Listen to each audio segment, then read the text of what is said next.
Hi Sagittarius! Kamusta? Ito po si Divine Tarot 888 for your January kapalaran for Sagittarius. Tingnan natin ang energies connected sa iyo ngayon. Kumusta kayo guys? So we have 8 of Fire, Queen of Earth, and King of Earth. This is about communication and may person dito na very practical. Nakikita ko na mas focus ka ngayon sa sarili mo at sa kung ano yung kailangan mong ayusin sa sarili mo. And may isang person din dito na sobrang support sa'yo. This can be any person na sobrang supportive sa'yo. Baka may kang Earth sign, Capricorn, Taurus, Virgo, although this can be any sign. May travel din dito guys. So kung magta-travel ka or baka palagi ka naman talagang nagta-travel. Merong back and forth communication. Okay. Butterfly, you will meet a new love interest at a party or a night out. Oh. Parang blooming ka dito. And, ayan, mukhang meron kang pupuntahang party or celebration. Butterfly is about fun, enjoyment. And this is also a change na positive change. Connection, love is a bridge connecting souls. Cherish those connections. One more. Settling. Avoid settling for less than you deserve in love. Oh, okay. Alam mo, nakikita ko sa'yo, may something na hindi ka masaya, kinakalungkot mo, or kinalulungkot mo, pero at the same time, hindi mo pinapakita sa mundo yung totoong nararamdaman mo. Pwedeng hindi ka masaya sa isang sitwasyon. Okay, ano pa? Unseen. Love can be blind. Ensure you're not overlooking red flags. Oh, okay. Celebrate today. Celebrate the love you share with those who matter most. Merong nakamaskara eh. I feel like ikaw to, energy mo na hindi mo nare-reveal yung totoo mong iniisip at nararamdaman. Pero, kunyari, masaya at may mga tao sa paligid mo. Pero hindi mo sinasabi kung ano yung nasa loob mo talaga. Okay. So, tingnan natin. Kuha tayo ng mga messages galing sa taong kadil mo. Ano ba ang energies connected sa inyo ngayon?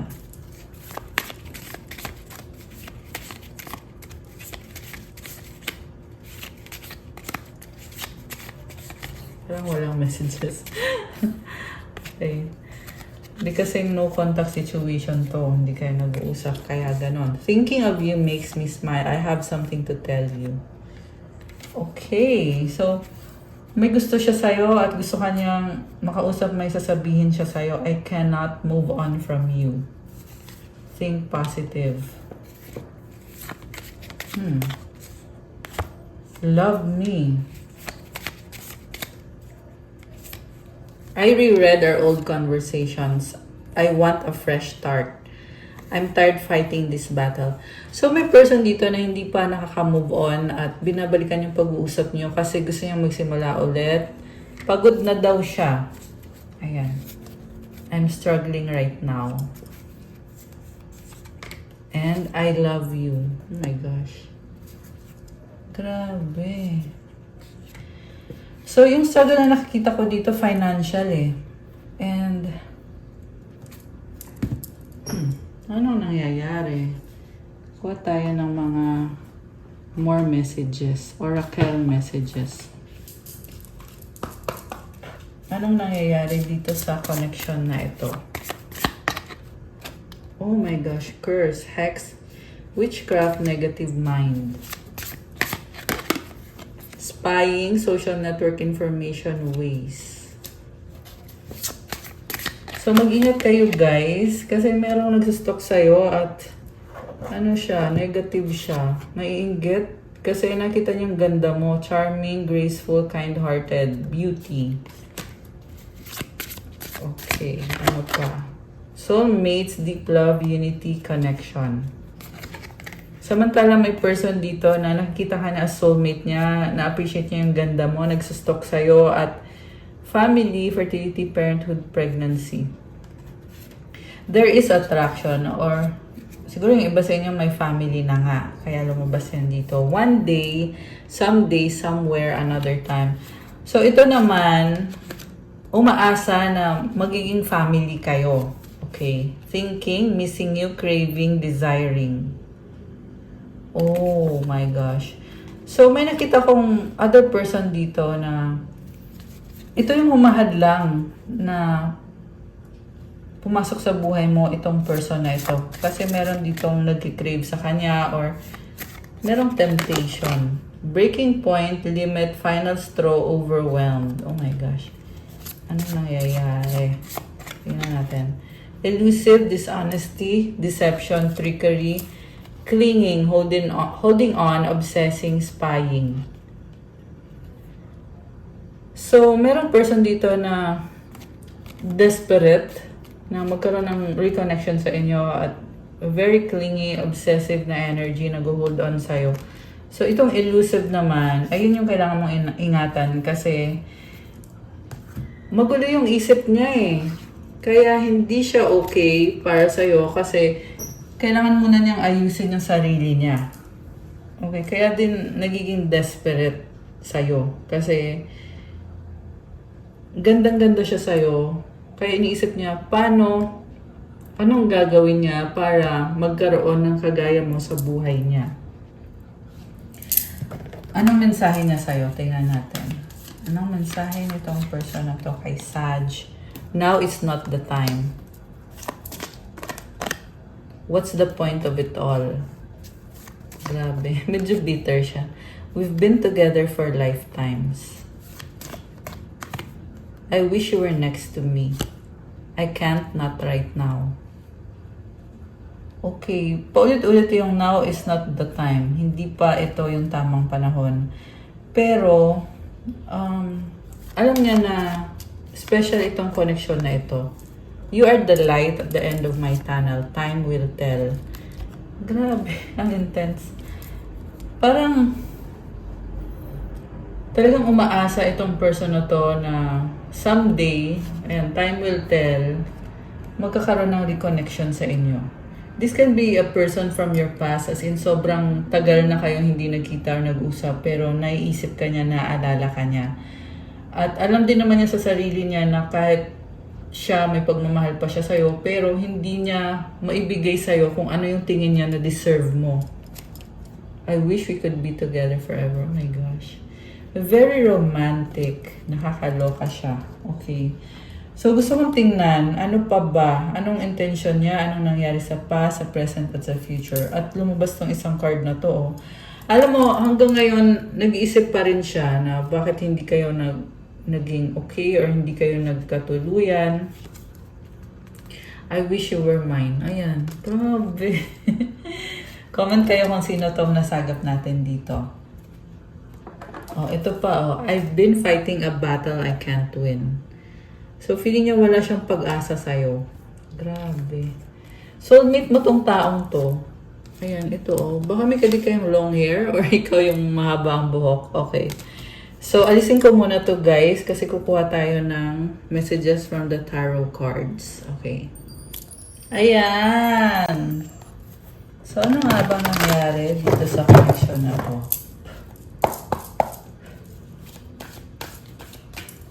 Person ni Sagittarius. Person ni Sag.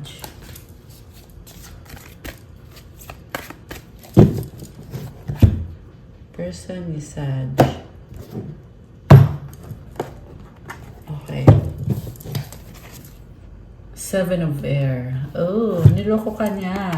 No. Grabe. Ginamit ka lang niya. So, guys, hindi to sa lahat magre-resonate. Okay? Baka kasi hindi naman para sa'yo to. So, wag na pong ipilit kung hindi para sa'yo yung reading. Okay. Chariot. Grabe. So, 7 na to. Alam mo kung bakit niloko ka niya? This is someone na talagang go lang ng go. Walang makakapigil sa kanya. Meron siyang light side and then dark side. May ganun siyang ugali eh. So, Hindi siya totally bad porkat niloko ka niya. Meron din siyang good side. Okay? Yan yung nakikita ko dito. Transformation.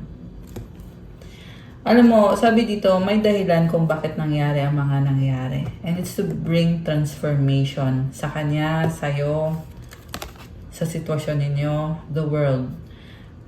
Okay. Magkaiba kayo ng mundo, LDR kayo.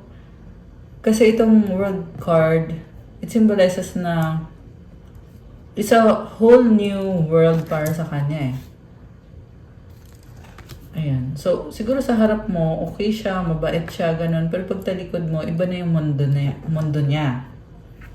So, hindi mo na alam kung ito ba, loyal ba talaga sa'yo to, or baka sa harap mo lang loyal. Pag talikod mo, hindi na. 6 of air. Oh my gosh. Ba't ganun? 2 of water. Okay. Ang nakikita kasi nangyari dito is nagkaroon kayo ng relationship or mutual understanding tapos naghiwalay kayo. Ayan ang sabi dito. And mga LDR din tong nasagat natin dito. Supportive energy, 6 of fire. Sa bottom of the deck, overall energy is the 9 of air. Okay.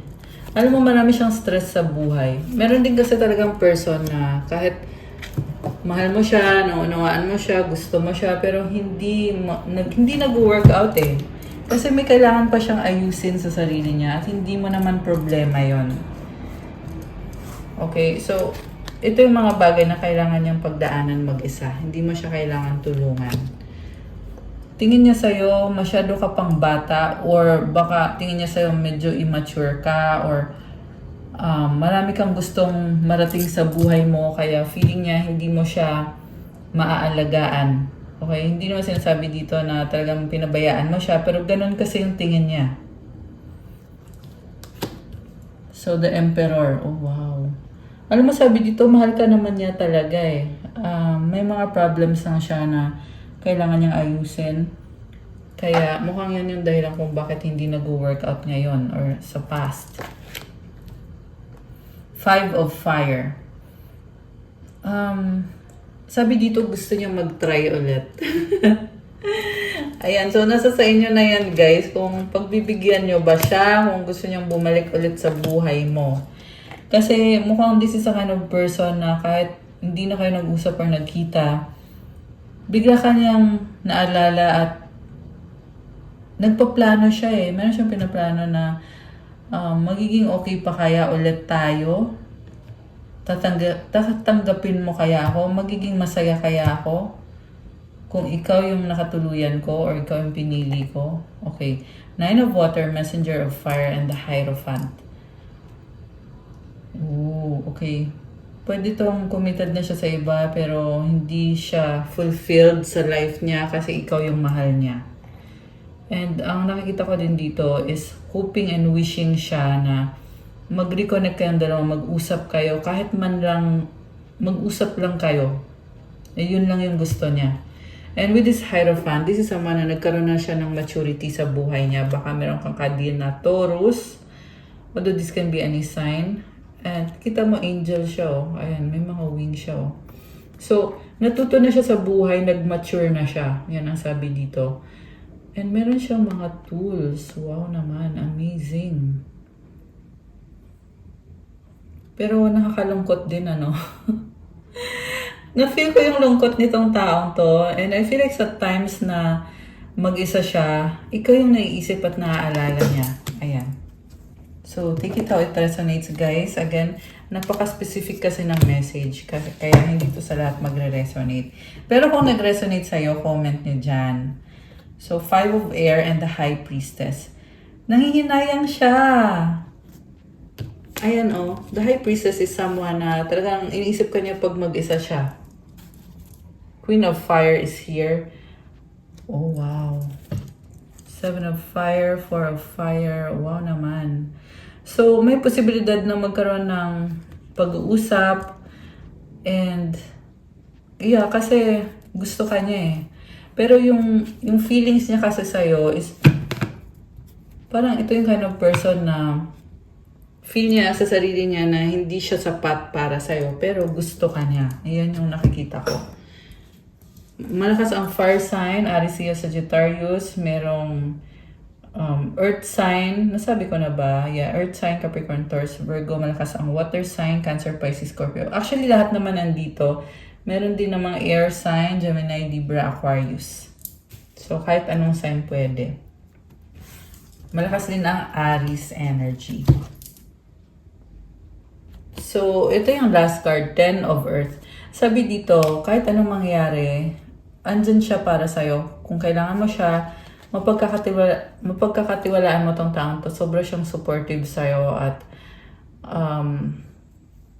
may pinagsamahan na kayo eh. Kaya kahit anong mangyari, mamahalin ka niya. Grabe. Ang intense. Pwedeng hindi mo in-expect to na ganun pa yung nararamdaman nitong taong to sa'yo. What's coming towards you? Tingnan natin ah. What's coming towards Sagittarius? Divorce. Oh my gosh, experiencing a breakup. Health issues could arise. Air sign, Gemini, Libra, Aquarius. Date night, get ready to be wined and dined. Oh, merong air sign na gustong makipag-date. Yes! Luck is on your side. I love that. Oh, nag-no. It's not the right time. Okay, may yes at may no. So, take it how it resonates. Okay? Let go. Make room for the new beginning on its way to you now. Open up your heart. It will help you attract more love. May sitwasyon na kailangan mong let go, kailangan mahihil ang sarili mo at buksan ang puso mo. By the way, new moon po tayo ngayon as of the recording of this video. Kaya new moon is a time for letting go, releasing. Kung may mga nangyari sa'yo na hindi maganda, i-let go mo na ngayon yan at magsimula ka ulit ng bagong-bago yung energy, very fresh, at may pag-asa.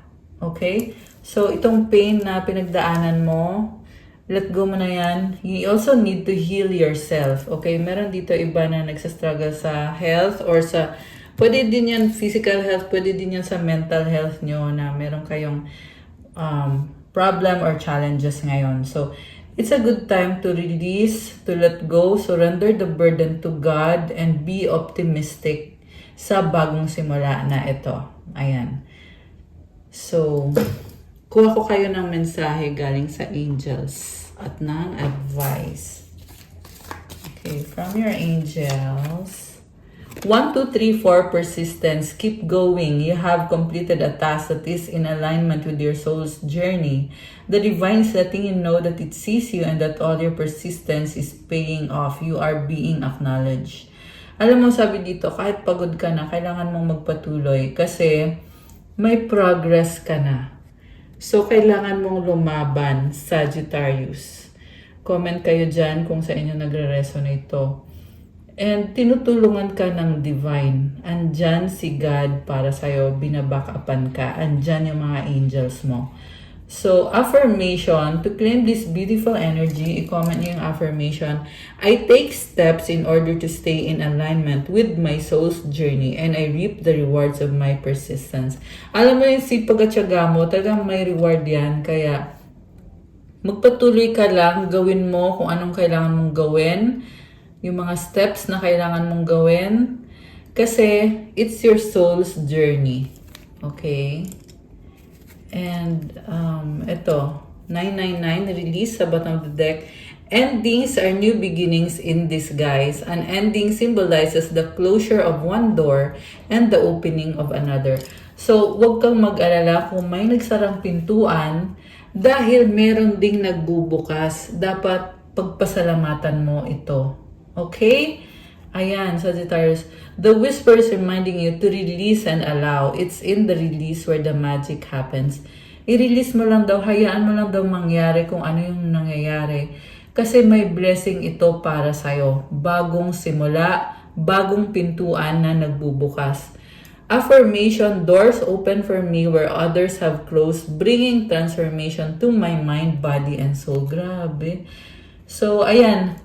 It's calling you to release. Comment 999 and comment, I release all that no longer serves me. Ayan, i-comment nyo dyan, guys. Release all that no longer serves you. Trust in God. Anong advice? Advice. Okay, intention. Intention is simply allowing the will and the mind to align and move in harmony. May I focus on the highest. My intention is that all God's wishes for me comes true. Alam mo, laban ka lang, okay? Kasi nakikinig si God sa mga intention mo, sa mga dasal mo. And you have a lot of butterflies. It symbolizes transformation.